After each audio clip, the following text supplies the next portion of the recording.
I have always enjoyed Father's Day. It was the one day of the year where I could escape from the world with Dad, and we could just be. This year, Dad chose a camping site near the lake so we could go fishing.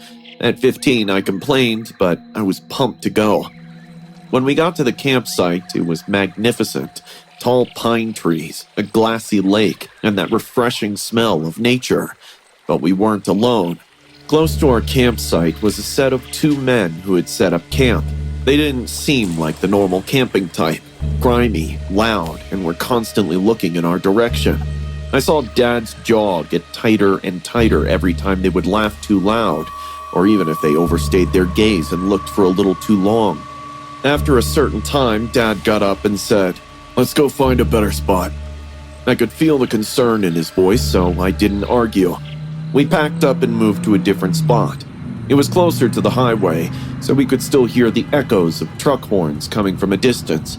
I kind of hated the spot, as I wanted to go to a more secluded one. But now, when I think about that day, I realize Dad had good reasons to choose it. After the sun dipped below the giant trees, Dad and I roasted marshmallows while laughing at his terrible ghost stories. We were enjoying the moment as Dad went on to tell childhood memories of me. I was laughing a lot when suddenly my dad raised his hand and gestured me to stop. His eyes looked all alert. His smile disappeared in seconds. He whispered to me, "Naomi, I want you to hide under the car." I was stunned to hear such a bizarre request. I looked at him, confused, and asked, "What? Why would I?" My dad cut me off, saying, "No arguments. Just do as I say." I got up and started walking to our car. It was parked under this big tree in darkness. I slid under the car and began hearing footsteps coming closer. A few minutes later, I saw two pairs of boots walking closer to my dad. I had no doubts it was those two freaks from earlier. I stayed quiet and watched. One of them waved to my dad and said, "Having fun?" My dad nodded with a casual smirk and asked, "You guys need something?" The other guy responded with a creepy chuckle. No, just came to chill with you guys. Where's your daughter? I could see both of their eyes scanning our campsite like hawks. My dad sat down near the fire, maintaining a very calm demeanor. Nudging the hot, burning coals into the fire with a campfire poker, my dad responded, "She went out for a fishing. It'll be great if you guys leave." The two guys exchanged a weird look. Then one of them started walking towards our car. My heart hammered in my chest as I noticed a pair of boots coming towards me. My dad got up, still holding the poker in one hand, and yelled, "Didn't I tell you to leave?" The other guy, who was closer to him, responded, "He's just gonna take a pee. Don't worry, unless you have something valuable in your car." Saying this, he cracked an annoying laugh. The other guy stopped a few inches away from our car and aimed at a bush. I could hear him humming while he released himself.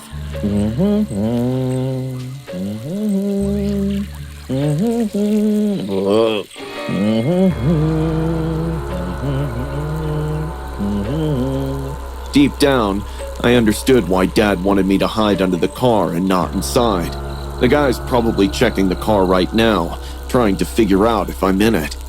I stayed calm, kept my breathing normal. Once done, he went back to my dad. Both of the jerks wished him good night and started walking away.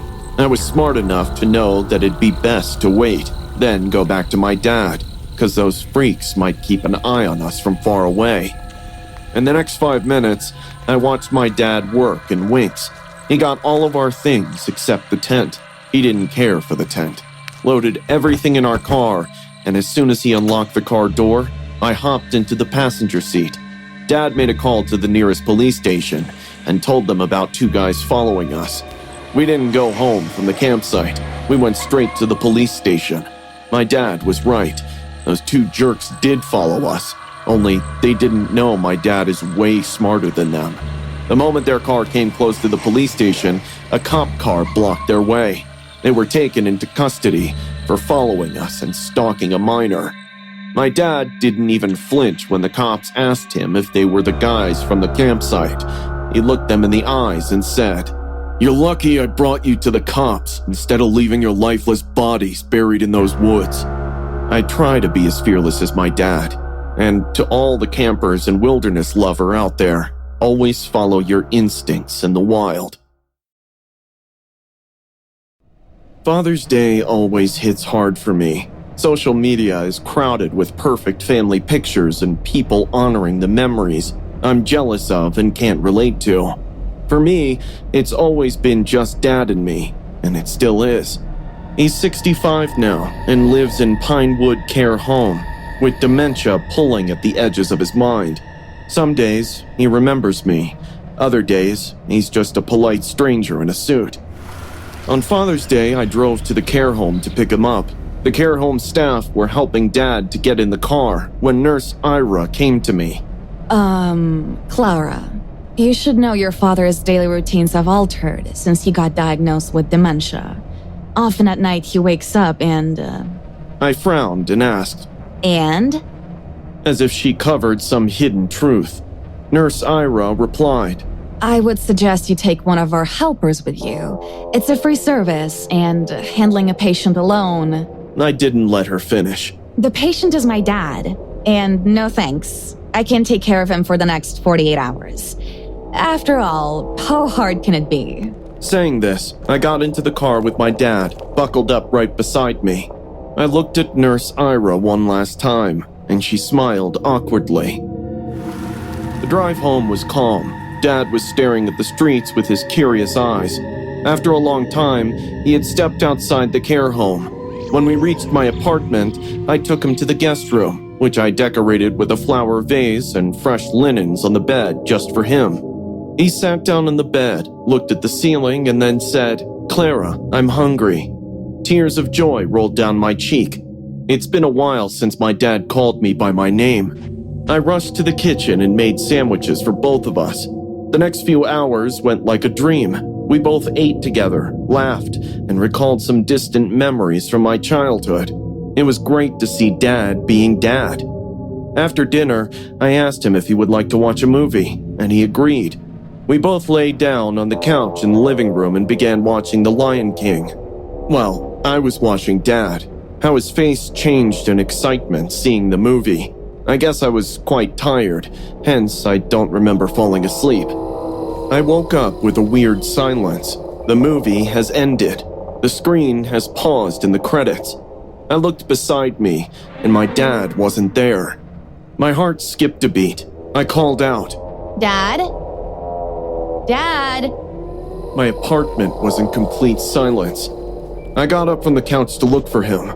Next to the living room, there's a dimly lit corridor. My bedroom is at the end of it. I stood in front of the corridor. My back was facing the other end of it. I called out again. Dad? Where are you? Just then, I felt someone run behind me, chuckling. Turning back, I saw no one. I switched on the corridor light and found my bedroom door half ajar. I tiptoed to the bedroom, trying not to spook Dad if he's inside. But as I stepped in, I was left dumbfounded and horrified at the same time. My dad has opened the big window of my room. Half of his body was already out as he leaned down, looking at the streets. My voice shook as I called out to him this time. Dad? You need to step back. He slowly rotated his head to look my way. His face was different. He didn't look like my dad at all. A scary smile was spread across his face, and his eyes were bloodshot. "You should jump," he said in a chilling voice. Terror numbed my veins. What? What are you saying, Dad? Tears welled up in my eyes. He then backed up and started walking towards me. He was walking slowly, like a baby trying to learn how to walk. "You should jump. I can push you," he chuckled. I don't know why I was stepping back, because it was my dad having the worst episode, but I was horrified to witness it. I understood why Nurse Ira warned me in the morning. My phone was thankfully in my pocket. I took it out and dialed the care home. Once I informed them to come to my address, my dad stopped. His face changed from smiling to hatred. "You want to send me back to that cage?"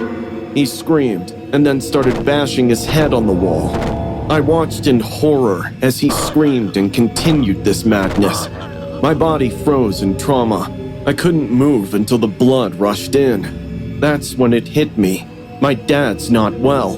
He'll never be. I sprinted at him and grabbed by the shoulders. Thankfully, I was stronger than him. I pulled him away, and he fainted. When the caregivers took him into the ambulance, I was crying like a 9-year-old standing on the sidewalk. Nurse Ira hugged me, and I cried even more. The worst feeling in the world is to see your loved ones on the decline. I don't think I'll ever feel excited about Father's Day again. This happened when I was 8 years old. One sunny afternoon, my mom asked me if I would like to accompany her to Walmart for some cleaning supplies. I told her I needed a new set of colors for the Father's Day card, and she happily agreed. When we entered Walmart, I was stunned. It was such a big place that I squeezed my mom's hand too tightly.